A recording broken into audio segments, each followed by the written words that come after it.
চা পান করতে আমরা নেমেছিলাম বেথুয়া ডহরিতে। জাতীয় সড়কের পাশে সে এক অদ্ভুত জায়গা, একটা কলা বাগানের মাঝখানে ছোট্ট দোকান, যে দোকানে চা, বিস্কুট, ঘুগনি, মুড়ি, চানাচুর তো পাওয়া যায়ই, তার সঙ্গে যেটা পাওয়া যায় সেটা হলো এক্কেবারে গাছ পাকা কলা। আমরা তো খেয়েইছিলাম, একই সঙ্গে গোপোর জন্য দুটো কলা কিনেছিলাম। এই যে ভদ্রলোক বাবার কোলে চেপে আমায় আর পাত্তাই দেন না। খাওয়া দাওয়া সেরে আমি আবার একবার নিচে গিয়েছিলাম।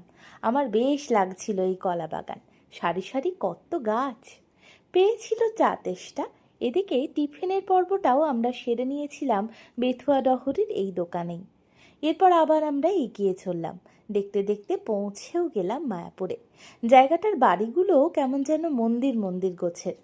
রাস্তা থেকেই দেখতে পেলাম মায়াপুর চন্দ্রোদয় মন্দিরের চূড়া। এরপর 4 নম্বর গেট দিয়ে আমরা প্রবেশ করলাম ক্যাম্পাসে। ধীরে ধীরে এগিয়ে চলেছি শঙ্খ ভবনের দিকে। সেখানে আমাদের রাত্রিবাসের জন্য একটা ঘর নেওয়া আছে।